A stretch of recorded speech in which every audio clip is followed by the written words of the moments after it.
Hi sis, இன்றைக்கி இந்த வீடியோவில் நம்ம அளவு ப்ளவுஸ் வச்சு பேக் நெக் எப்படி மார்க் பண்ணுறதுன்னு பார்க்கலாம். இதுக்கு நான் வந்து நேற்று ஒரு ஃபுல் ஷீட் எடுத்து அதை ஹாஃபாக கட் பண்ணி ஸ்லீவ் கட் பண்ணேன் இல்லைங்களா, அதில் இன்னொரு ஹாஃப் எடுத்து நான் பேக் நெக்கு மார்க் பண்ண போகிறேன். இந்த ஹாஃபையும் நம்ம மறுபடியும் ஹாஃபாக மடிச்சுக்கலாம். இந்த பேப்பருடைய ஃபோல்டட் சைடு எந்த டைரெக்ஷனில் வேணாலும் நீங்கள் வச்சுக்கலாம். எந்த டைரெக்ஷனில் வச்சு மார்க் பண்ணால் உங்களுக்கு கம்ஃபர்டபுளாக இருக்குமோ அந்த டைரெக்ஷனில் நீங்கள் வச்சுக்கோங்க. இப்போ நான் வீடியோவில் தெரியணுங்கிறதுக்காக இந்த பக்கம் டர்ன் பண்ணி இப்படி வச்சு மார்க் பண்ணி காட்டுறேன். நான் இப்போ ட்ரேசிங் ஷீட்லேயே டேரெக்டாக மார்க் பண்ணி காட்டுறேன். நீங்கள் நியூஸ் பேப்பர் கூட யூஸ் பண்ணி மார்க்கிங் பண்ணி ப்ராக்டிஸ் பண்ணிக்கலாம். இப்போ ஸ்லீவில் வந்துட்டு நம்ம ஃபர்ஸ்ட்டு மார்க்கிங் பண்ணுறதுக்கு முன்னாடி கீழே ஒரு 1 இன்ச்சுக்கு கேப் விட்டு லைன் ட்ரா பண்ணோம் இல்லைங்களா, அதே மாதிரி இந்த பேக் நெக்குக்கும் நம்ம ஒரு 1 இன்ச்சுக்கு கேப் விட்டு லைன் ட்ரா பண்ணிடுவோம். அதுக்கு மேலே ப்ளவுஸை மார்க் பண்ணிக்கலாம். எப்போவுமே ஸ்டார்டிங்கில் பென்சிலில் மார்க் பண்ணுங்கள். அந்த மெஷர்மெண்ட்ஸ்லாம் கரெக்டாக இருக்குது அப்படின்னு கன்ஃபார்ம் ஆனதுக்கப்புறம் நீங்கள் பென் வச்சு ஹைலைட் பண்ணிக்கோங்க. இப்போ இந்த இடத்துல ஒரு லைன் ட்ரா பண்ணிக்கிறேன். இந்த லைனுக்கு மேலே தான் நம்ம அளவு ப்ளவுஸ் வச்சுட்டு இதுக்கு மேலே தான் மார்க் பண்ண போகிறோம். இப்போ அளவு ப்ளவுஸ் எடுத்து இதுக்கு மேலே இந்த லைனுக்கு மேலே வைக்கிறேன். ப்ளவுஸ் வந்து நல்லா அயர்ன் பண்ணி வச்சுக்கோங்க. அப்போ தான் வந்து அளவு எடுக்கிறதுக்கு கரெக்டாக இருக்கும். அது மட்டும் இல்லாமல் இந்த இடம் இருக்குது இல்லைங்களா, இந்த இடம் ரெண்டுத்தையும் வந்து இப்படி ஈக்குவலாக வச்சுக்கோங்க. அப்போ தான் அளவு வந்து கரெக்டாக வரும். இப்போ இந்த பேப்பரோடைய ஃபோல்டட் எட்ஜும் இந்த ப்ளவுஸ்னுடைய ஃபோல்டட் எட்ஜும் ஒரே டைரெக்ஷனில் வர மாதிரி வச்சுக்கோங்க. வச்சுக்கிட்டு இந்த ப்ளவுஸில் பார்த்தீங்கன்னா பேக்கில் இருக்கிற ப்ளவுஸை விட ஃப்ரண்ட் ப்ளவுஸ் வந்து கொஞ்சம் கீழே இறங்கின மாதிரி இருக்குது. ஸோ அதை நான் உள்ளே தள்ளிவிட்டு இந்த லைனுக்கு மேலே வச்சுக்கிறேன். ப்ளவுஸ் கரெக்டாக இந்த லைனுக்கு மேலே இருக்கணும். அதே மாதிரி இந்த ஃபோல்டட் எட்ஜ் இருக்குது இல்லைங்களா, அதுவும் வந்து கரெக்டாக ஈக்குவலாக இருக்கணும். இதை கவனிச்சுக்கோங்க. இப்போ நான் இதை கரெக்டாக வச்சுட்டு உங்களுக்கு மார்க் பண்ணி காட்டுறேன். நம்ம இந்த பேப்பர் டபுளாக ஃபோல்டு பண்ணியிருக்கோம் இல்லைங்களா, இதுவும் வந்து கரெக்டாக இருக்கணும். அது கிராஸாக இருந்துச்சுன்னா நம்ம மார்க்கிங்லாம் முடித்ததுக்கப்புறம் நம்ம ஓப்பன் பண்ணும்போது கோணலாக இருக்கும்.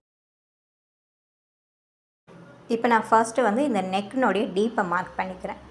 இந்த டீப் வந்து இது வரைக்கும் இருக்குது. இந்த இடத்த மார்க் பண்ணிக்கிறேன். இந்த ப்ளவுஸ் பார்த்திங்கன்னா அடிக்கடி யூஸ் பண்ணதுனால இது வந்து இப்படி விரிஞ்ச மாதிரி இருக்குது. ஸோ இந்த ப்ளவுஸை வந்து ஃபஸ்ட்டு நல்லா இழுத்து கரெக்டாக வச்சுட்டு அதுக்கப்புறமா மார்க் பண்ணணும். இப்போ இது பார்த்திங்கன்னா இப்படி இழுத்து இப்படி வைக்கணும். இந்த ப்ளவுஸ்னுடைய இந்த இழையெல்லாம் வந்துட்டு இப்படி ஸ்ட்ரெயிட்டாக வரதா அப்படின்றத செக் பண்ணிக்கோங்க. இப்படி ஸ்ட்ரெயிட்டாக வந்ததுன்னா அது கரெக்டாக இருக்குது அப்படின்னு அர்த்தம். நீங்கள் ப்ளவுஸை அப்படியே கிராஸாகவே வச்சு மார்க் பண்ணிட்டீங்கன்னா அது ஸ்டிச் பண்ணதுக்கப்புறம் வியர் பண்ணும்போது இன்னும் உங்களுக்கு ஷோல்டரை விட்டு இறங்கி வந்துடும். அதனால் ப்ளவுஸை இப்படி நல்லா இழுத்து வச்சு அதுக்கப்புறமா மார்க் பண்ணுங்கள்.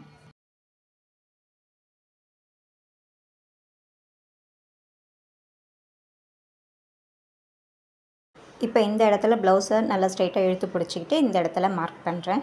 இந்த இடத்துல மார்க் பண்ணும்போது நெக்கும் மார்க் பண்ணுறேன், ஷோல்டரும் மார்க் பண்ணுறேன். இப்போ பார்த்தீங்கன்னா தெரியும், ஒரு எல் ஷேப்பில் மார்க் பண்ணியிருக்கேன். நெக்கும் இந்த அளவுக்கு வருது, ஷோல்டரும் இந்த அளவுக்கு வருது அப்படின்னு மார்க் பண்ணியிருக்கேன். இந்த பேப்பர் வந்து நல்லா ஷார்ப்பாக வச்சுக்கோங்க. இந்த பேப்பர் கொஞ்சம் லூஸாக இருந்துச்சுனாக்கா நீங்கள் அதை ஸ்ட்ரைட் ஆக்கும்போது அளவு மாறிடும். அதனால் கரெக்டாக வச்சுக்கோங்க. இப்போ இந்த மார்க்கில் பிடிச்சிக்கிட்டு இந்த ஷோல்டரில் ஒரு ஸ்டிச் வருது இல்லைங்களா, அங்கே ஒரு மார்க் பண்ணிக்கோங்க. ஷோல்டர் நம்மளுக்கு இந்த இடத்துலேருந்து இந்த இடம் வரைக்கும் வருது. இப்போ ஆர்ம் ஹோல் மார்க் பண்ண போகிறேன். இப்போ இந்த கார்னரில் பார்த்திங்கன்னா இந்த ஃபோல்டட் எட்ஜில் ப்ளவுஸ் கொஞ்சம் நகர்ந்துருச்சு. நான் வந்து மறுபடியும் அதெல்லாம் கரெக்ட் பண்ணிக்கிறேன். நீங்களும் வந்து ஒவ்வொரு முறையும் எந்த ஒரு இடத்துல மார்க் பண்ணாலும் ப்ளவுஸ் எல்லா இடமும் கரெக்டாக இருக்கா அப்படின்றத செக் பண்ணிவிட்டு மார்க் பண்ணுங்கள். ஓகேங்களா?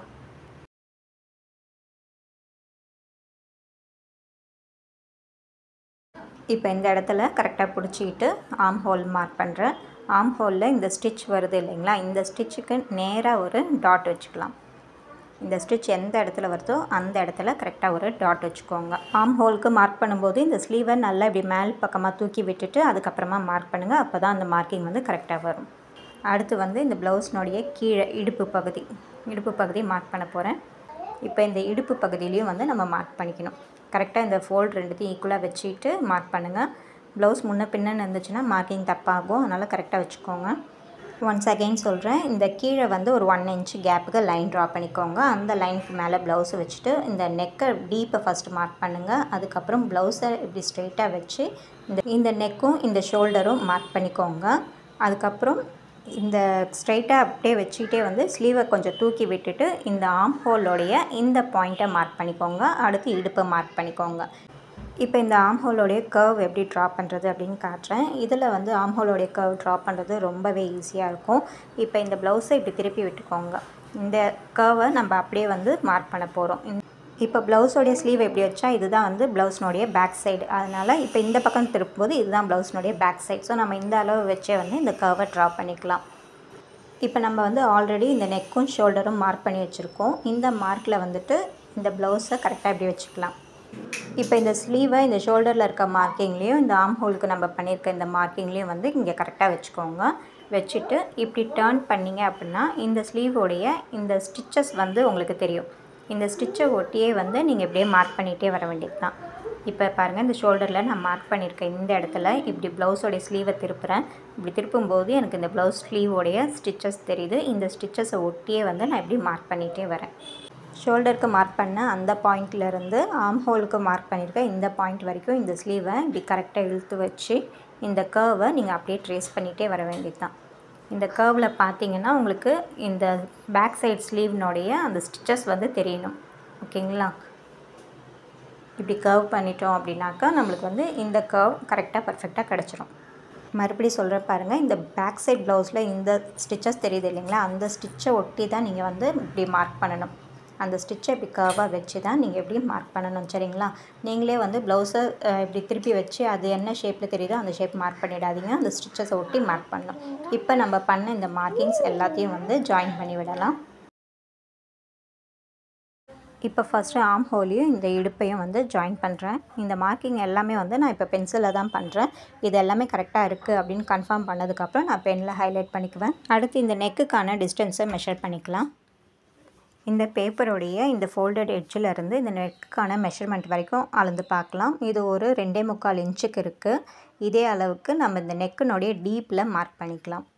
இப்போ இந்த இடத்துலையும் அதே 2.25 இன்ச்சுக்கு நீங்கள் மார்க் பண்ணி ஒரு கர்வ் ஷேப் கொடுத்து ப்ளவுஸ் ஸ்டிச் பண்ணுறீங்க அப்படின்னா இந்த ப்ளவுஸ் வியர் பண்ணும்போது இப்படி விரியும் போது இந்த கர்வ் வந்து உங்களுக்கு மெலிசாக தெரியும். இந்த இடம் அகலமாக தெரியும். இப்போ கர்வ் வந்து இப்படி அகலமாக வந்து இப்படி மெலிசாக போகும், அந்த மாதிரி இருக்கும். ஸோ உங்களுக்கு எல்லா இடமும் வந்து ஒரே மாதிரியே இருக்கணும் அப்படின்னா நீங்கள் இந்த இடத்துல மார்க் பண்ணும்போது ஒரு 1/2 இன்ச் வந்துட்டு அதிகமாக மார்க் பண்ணிக்கணும்.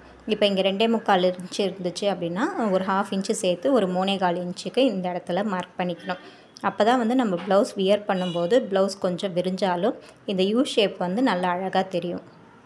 இப்போ இந்த அகலத்துக்கு நீங்கள் யூ ஷேப் போட்டிங்க அப்படின்னா ப்ளவுஸ் வியர் பண்ணும்போது இப்படி விரிஞ்சாலும் அந்த யூ ஷேப் இப்படி ஸ்ட்ரெயிட்டாக அழகாக தெரியும். ஓகேங்களா? இது யூ ஷேப்புக்கு மட்டும் அப்படின்னு இல்லை, நீங்கள் எந்த ஷேப்பில் நீங்கள் நெக் ட்ரா பண்ணாலும் அந்த நெக்கு வந்து உங்களுக்கு பர்ஃபெக்டாக அழகாக தெரியணும்னா இந்த ட்ரிக்கை வந்து ஃபாலோ பண்ணிக்கோங்க. நெக்குனுடைய டீப்பில் ஒரு 1/2 இன்ச் எக்ஸ்ட்ரா சேர்த்துக்கணும், அவ்வளோதான். ஓகேங்களா? இப்போ யூ நெக் ட்ரா பண்ணுறீங்க அப்படின்னா அதில் ஒரு கர்வ் ஷேப் கொடுக்கணும் இல்லைங்களா, அந்த மாதிரி கர்வ் ஷேப் கொடுக்குறதுக்கு நீங்கள் இதை போல் ஒரு சின்ன size bro circle scale use பண்ணி கொடுக்கலாம். இல்லை இந்த மாதிரி பெரிய size bro circle scale use பண்ணியும் கொடுக்கலாம். அப்படி இல்லைன்னா இந்த மாதிரி ஃப்ரெஞ்ச் கர்வ் அப்படின்னு சொல்லுவாங்க, இந்த ஸ்கேல் யூஸ் பண்ணியும் நீங்கள் கர்வ் ஷேப் கொடுக்கலாம். இது எதுவுமே இல்லை அப்படின்னா நீங்கள் வந்து டிஃபன் பாக்ஸ் மூடியோ இல்லை சின்ன தொட்டுக்கு தட்டோ யூஸ் பண்ணி கூட நீங்கள் கர்வ் ஷேப் ட்ரா பண்ணிக்கலாம். இந்த கர்வ் ஷேப்பை இந்த 2 லைன்லேயும் இப்படி கரெக்டாக வர மாதிரி வச்சுட்டு லைன் ட்ரா பண்ணிக்கோங்க. உங்களுக்கு கர்வ் ஷேப் இந்த இடத்துல இருந்து வேணும் அப்படின்னா நீங்கள் கரெக்டாக அந்த சர்க்கிளை இந்த இடத்துக்கு வச்சுக்கோங்க. இல்லை கொஞ்சம் இவ்வளோ தூரம் வந்து ஸ்ட்ரெயிட்டாகவே இருக்கணும், இந்த இடத்துல மட்டும் கர்வ் வேணும் அப்படின்னா அதுக்கேற்ற மாதிரி ஸ்கேலை மூவ் பண்ணி வச்சு நம்ம கர்வை ட்ரா பண்ணிக்கணும். இப்போ நான் உங்களுக்கு 2 கர்வுமே ட்ரா பண்ணி காட்டுறேன் பாருங்கள். ஃபர்ஸ்ட்டு வந்துட்டு இந்த கார்னர்லேருந்தே கர்வ் வர மாதிரி ட்ரா பண்ணுறேன். இந்த லைன்லேருந்து இந்த லைன் வரைக்கும் இப்படி வச்சுட்டு இப்படி ட்ராப் பண்ணணும். கர்வ் வந்துட்டு அந்த லைன்லேருந்து இந்த கார்னர் வரைக்கும் வந்திருக்கு. இப்போ ஃப்ரெஞ்ச் கர்வ் ஸ்கேல் யூஸ் பண்ணியும் ட்ரா பண்ணி காட்டுறேன். இப்போ எனக்கு ஒரு பா ஷேப்பில் வேணும், அந்த கார்னர் மட்டும் ஷார்ப்பாக இல்லாமல் கொஞ்சம் கர்வாக வேணும் அப்படின்னா இந்த மாதிரி ஃப்ரெஞ்ச் கர்வ் ஸ்கேல் யூஸ் பண்ணி இந்த கார்னரை மட்டும் நம்ம வந்து இப்படி வளைச்சி விட்டுக்கலாம். இப்போ மேலே போட்டு அந்த கர்வை களைச்சிட்டு காட்டுறேன் பாருங்கள். இந்த நெக் வந்துட்டு ஒரு பா ஷேப் மாதிரி வரும், ஆனால் கார்னர் வந்து ஷார்ப்பாக இல்லாமல் கர்வாக வரும்.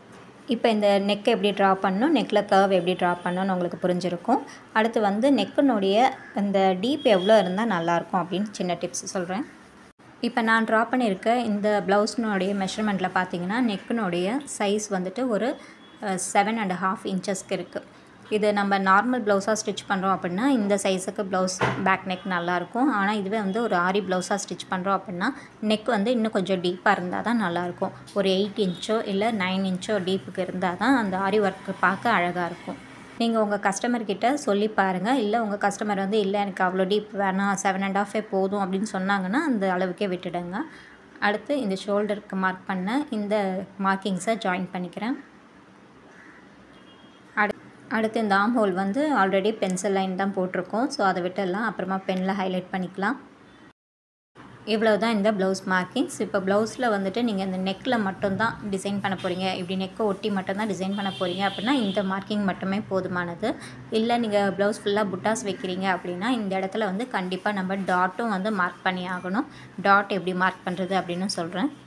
இந்த டாட் வந்து எப்போவுமே நம்மளுக்கு இந்த ஷோல்டருக்கு சென்டராக இருக்க மாதிரி தான் இருக்கணும். ஸோ இந்த ஷோல்டருக்கு நம்ம மார்க் பண்ணிக்க அந்த லைனில் பாதி அளவுக்கு வந்து இப்படி ஒரு ஸ்ட்ரெயிட் லைன் போடுறேன். இப்போ இங்கே ஸ்கேல் வைக்கும்போது இந்த இடம் இப்படி வெளில இருக்கே, இது கிராஸாக இருக்கே அப்படின்லாம் குழப்பிக்காதீங்க. இந்த ஷோல்டரோடைய சென்டரை எப்படி கண்டுபிடிக்கணும்னு இன்னும் ஈஸியாக சொல்லித்தரேன். ஃபஸ்ட்டு இந்த ஷோல்டரில் ட்ரா பண்ணியிருக்க அந்த லைன் எவ்வளோ இருக்குது அப்படின்னு மெஷர் பண்ணிக்கோங்க. இது ஒரு 2.5க்கு இருக்குது. இதை வந்து இப்படி இந்த இன்ச் டேப்பை இப்படி கரெக்டாக அந்த 2.5க்கு மடிச்சிங்கன்னா இந்த இடத்துல வந்து என்ன அளவு வருதுன்னு பார்த்துக்கோங்க. 1.25 இன்ச்சு. இந்த 1.25 இன்ச்சுக்கு இந்த லைனில் வச்சுட்டு இப்படி மார்க் பண்ணிக்கோங்க. அடுத்து இந்த பேப்பரோடைய இந்த ஃபோல்டட் எட்ஜிலேருந்து இந்த மார்க்கிங் வரைக்கும் எவ்வளோ இருக்குதுன்னு பாருங்கள். ஒரு 4 இன்ச்சுக்கு இருக்குது. அதே 4 இன்ச்சை இந்த ப்ளவுஸ்னுடைய பாட்டமில், அதாவது முதுகு பகுதியில் இப்படி வச்சு மார்க் பண்ணிக்கோங்க. இப்போ வந்து நம்மளுக்கு இந்த ஷோல்டருக்கு நேரான அந்த டாட்டட் பாயிண்ட் கிடச்சிரும். இப்போ இந்த இடத்துல தான் ப்ளவுஸ்னுடைய டாட்டை மார்க் பண்ண போகிறேன். இதை எப்படி மார்க் பண்ணணும்னு சொல்கிறேன். அதுக்கு முன்னாடி பிகினர்ஸுக்கு இன்னும் கிளியராக புரியணுங்கிறதுக்காக நான் இந்த இடத்துல ஒரு சின்ன ஸ்ட்ரைட் லைன் போட்டு காட்டுறேன்.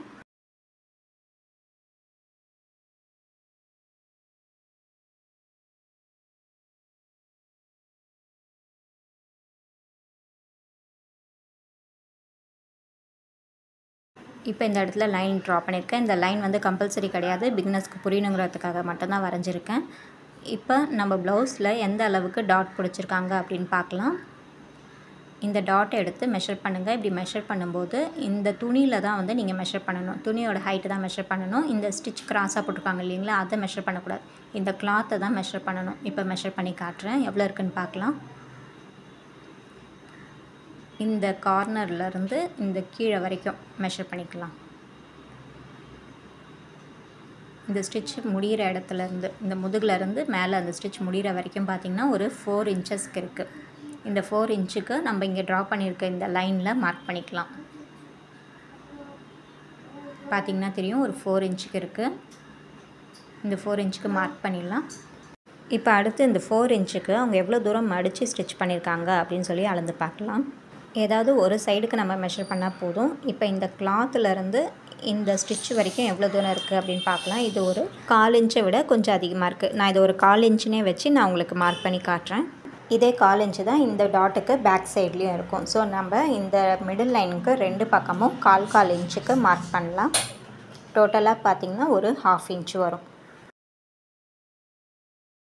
இப்போ நம்ம மேலே இந்த 4 இன்ச்சுக்கு மார்க் பண்ண அந்த பாயிண்ட்டையும் இந்த 1/4 இன்ச்சுக்கு மார்க் பண்ண பாயிண்ட்டையும் இப்படி ஜாயின் பண்ணி விட்டுடணும்.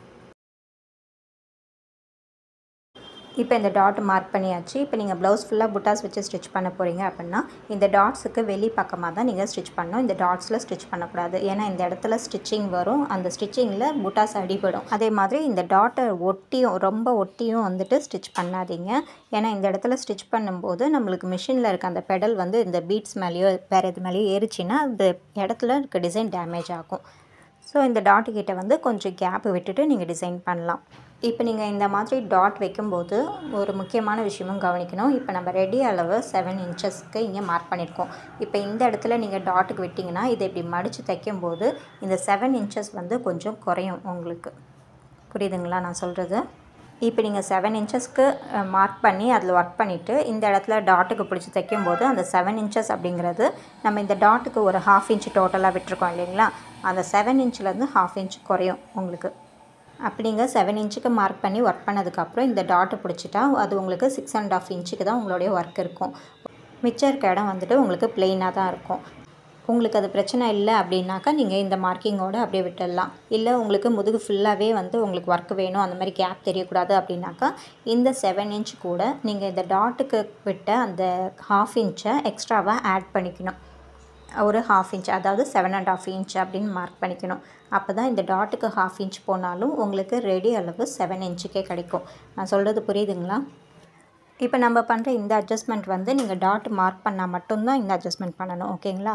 ஸ்டார்டிங்லேயே வந்துட்டு இந்த இடுப்பு மார்க் பண்ணும்போது இப்படி பண்ணிடாதீங்க. ஒரு வேளை நீங்கள் டாட் மார்க் பண்ணுறீங்க அப்படின்னா மட்டும் இந்த மாதிரி பண்ணுங்கள். இப்போ ஆர்ம் ஹோல்லேருந்து அந்த 7.5 இன்ச்சஸுக்கு லைன் ட்ரா பண்ணிவிட்டு இந்த லைனை கேன்சல் பண்ணிடுறேன். இப்போ இங்கே டாட் பிடிக்கும்போது இது சுருங்கி வந்ததுனாலும் நம்மளுக்கு 7 இன்ச்சஸ் இடுப்பளவு கரெக்டாக கிடச்சிரும். இப்போ நீங்கள் ஒரு கிராண்டான ப்ரைடல் ப்ளவுஸ் பண்ணுறீங்க, பேக்கில் வந்துட்டு நெக் கிளாத் யூஸ் பண்ணி நெக் டிசைன் பண்ணுறீங்க, அப்படி இல்லைன்னா பல்லக்கு டிசைன் இந்த மாதிரிலாம் பண்ணுறீங்க அப்படின்னா இந்த டாட் எல்லாம் நீங்கள் எதுவும் பிடிக்க வேண்டாம். நீங்கள் டெய்லர்கிட்ட சொல்லி ரெடி அளவுக்கே மார்க் பண்ணி அந்த அளவுக்கே ஸ்டிச் பண்ணிக்கோங்க. டாட்ஸ் அதில் ஸ்டிச் பண்ண மாட்டாங்க டெய்லர்ஸு. ஸோ நீங்கள் அதில் டிசைன் வந்து ஃபுல்லாகவே கண்டினியூஸாக ஃபுல்லாகவே பண்ணலாம். ஓகேங்களா? இப்போ இந்த டாட் ஒன்னுடைய அளவு பார்த்திங்கன்னா இந்த லைன்லேருந்து இந்த லைன் வரைக்கும் 0.5 இன்ச்சஸ் தான் இருக்குது. ஸோ நம்ம இந்த 7 இன்ச்சஸ் கூட 0.5 இன்ச்சஸ் ஆட் பண்ணால் போதும். இதுவே வந்து சில டெய்லர்ஸ் ஒரு 1/2 இன்ச் வரைக்கும் பிடிப்பாங்க. அப்போ வந்து நம்மளுக்கு 2 சைடும் 1/2 இன்ச் அப்படின்னாக்கா டோட்டலாக 1 இன்ச் வந்து இன்க்ரீஸ் ஆகும். அப்போ இந்த 7 இன்ச்சஸ் கூட நீங்கள் 1 இன்ச் ஆட் பண்ணிக்கிற மாதிரி இருக்கும். அப்போ தான் இந்த டாட்டுக்கான அளவை வந்து நம்ம ஈக்குவலைஸ் பண்ண முடியும். ஓகேங்களா? இந்த மாதிரி ப்ளவுஸ் மார்க்கிங்ஸை நீங்கள் ட்ரை பண்ணி பாருங்கள். இதில் வேறு ஏதாவது டவுட் வந்ததுன்னா என்கிட்ட கேளுங்க. நீங்கள் இந்த மார்க்கிங்ஸ்லாம் ட்ரை பண்ண தான் உங்களுக்கு ப்ராக்டிஸ் ஆகும். ஸோ நிறைய ட்ரை பண்ணி பாருங்கள். அப்போ தான் உங்களுக்கு ஏதாவது டவுட் வரும். நீங்கள் அதை கேட்டு கிளியர் பண்ணிக்க முடியும். ஓகேங்களா? இப்போ இந்த ப்ளவுஸில் வந்துட்டு நான் யூ ஷேப் நெக் டிசைன் மட்டும்தான் உங்களுக்கு ட்ரா பண்ணி காட்டியிருக்கேன். இதிலே நிறைய நெக் டிசைன்ஸ் இருக்குது. அதெல்லாம் அடுத்தடுத்த வீடியோவில் பார்க்கலாம். இது வரைக்கும் ட்ரை பண்ணி பார்த்துட்டு ஏதாவது டவுட் இருந்தால் கேளுங்க. ஓகேங்களா? தேங்க்யூ.